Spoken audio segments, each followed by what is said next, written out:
spectacles I should use, but thank you very much. I intend in this paper to look at the different areas in which social integration can be promoted, and also the manner in which institutions such as the KDU can contribute. I do this because it's clear that reconciliation requires much better social integration than we have. And secondly, while those who, in my view, do not have Sri Lanka's better interests at heart criticize additional responsibilities being entrusted to military personnel, I have no doubt that better and more systematic use of the capabilities the military has evinced in the last several years will certainly contribute to better integration. Unquestioned even by the hostile is the need for greater minority participation in the armed forces and the police. It has been argued that the minorities were deliberately excluded from the forces, but this was not the case, except immediately after the abortive coup of 1962, when there were suspicions not against the minorities, but in fact against Sinhalese Christians, who didn't fit into your paradigm, Sunil. Tamils and Muslims continued to be recruited, and Christians too in smaller numbers. But in the 90s, the situation changed, more because the LTT discouraged applications, though it is true that following the desertion of a Tamil army officer, the military was more cautious about recruiting Tamils. But those who were in service continued to be deployed in vital positions, though not ones that exposed them to LTT violence. I have worked myself with 2 Tamil officers in senior positions in the military academy, and that is obviously considered a plum appointment, given the other distinguished personnel, such as the Vice-Chancellor and the Commander and the Chief of Staff of the Army now, who were there when our university ran the academic component of the degree program. I should add that during the height of the war, the Secretary of Defense instituted a scheme to recruit officers from minority communities to the Cadet Corps to serve as English teachers. But after just one intake, the Ministry of Education managed to kill this initiative. This is, I'm afraid, an occupational hazard where the Ministry of Education is concerned. But the failure to press for its continuation suggests a lack of understanding of how such initiatives can contribute to social integration. I hope that now there will be active encouragement for Tamil as well as Muslim youngsters to join the forces at all levels, and in particular as officer cadets. For this purpose, we should establish Cadet Corps in schools in the north and east. And though this has begun, I hope the forces at least will not fall prey to the classic Sri Lankan fault of too little, too late. With regard to the police, the doors were always open, but sadly the toll the LTT took of Tamil policemen and active discouragement and threats meant that few joined. Following the successful intake at the Kalladi Training School in 2008, there were not enough applications for a second such course. Negative elements claim this was because the police discriminated, but following elimination of the LTT, large numbers applied. Following these post-war intakes, the number of Tamil policemen in the north has increased by leaps and bounds, but we need more. The aim should be that not only there, but all over the country, complaints can be recorded in Tamil and evidence led in court in Tamil when needed. This relates to the second area in which we need to fast forward social integration, namely through a proactive trilingual policy, as was explained.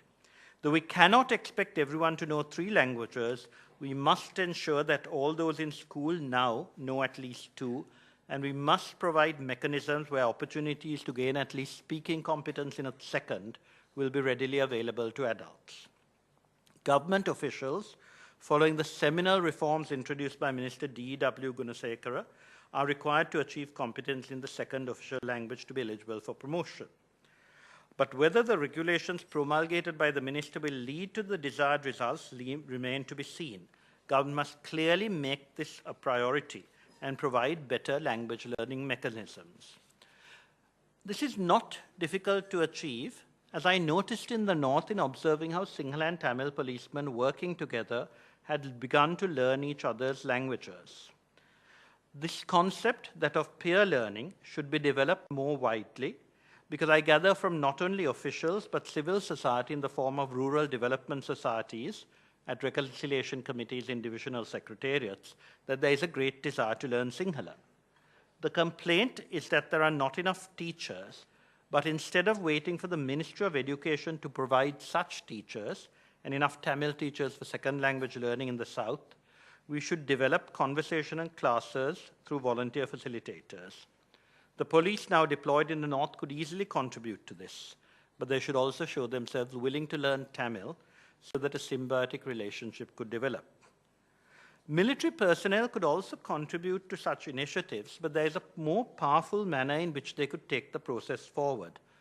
I refer to the development of formal qualifications, certificates and diplomas and degrees, which, as you know, Sri Lankans need if they are to learn anything, based on a modular approach that enables youngers moment of training facilities in the North for the higher level construction work, plumbing, wiring, and in addition to carpentry and bricklaying.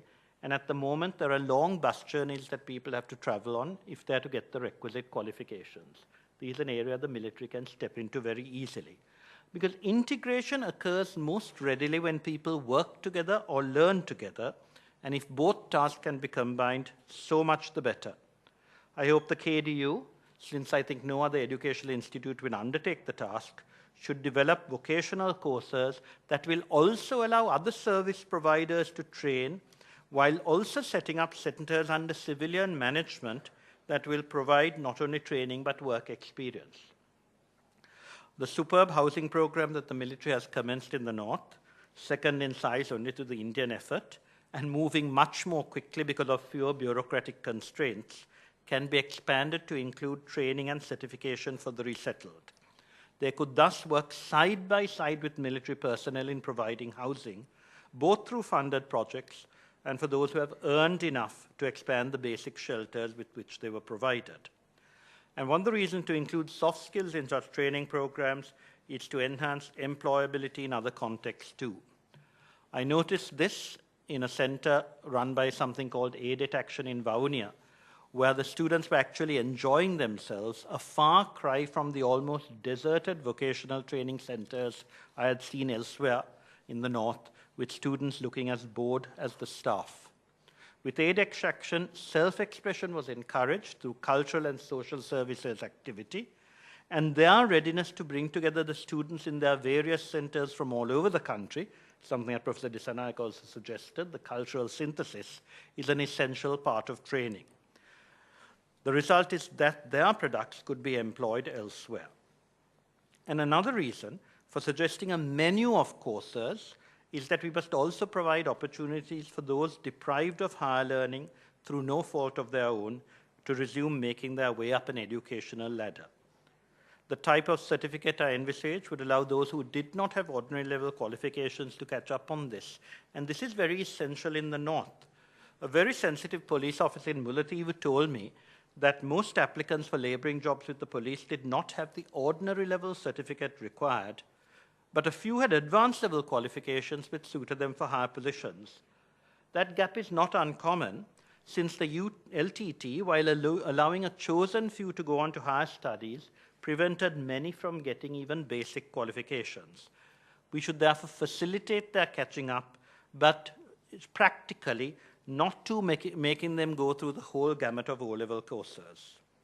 For this purpose, I think the military will be able to provide streamlined courses, and some will be able to go on to advanced level and diplomas and degrees, because we need to get rid of the still rigid divide between academic courses and technical training based on a British model of exclusivity with regard to tertiary education that the British have long abandoned. And this reminds me of the fact that when Sabragamo was asked to run a degree course for the military, many of my colleagues said, what nonsense, how can we give degrees to people who are simply doing a profession? Well, I have to say that some in the military said, why on earth should we ask for degrees and turn our good soldiers into lazy idiots? I think we managed a decent synthesis. I'm happy that even some officers who disapproved of the degree course in 2001 told me in 2008 that they found the products of the degree course extremely well motivated. Because in the modern world, you need everything. You can't have these rigid divides. Since the vocational university has been slow to work on this principle, I think the KDU should take the lead, and this will contribute to social integration in the rest of society too, not only in areas affected directly by the conflict. the need for such imaginative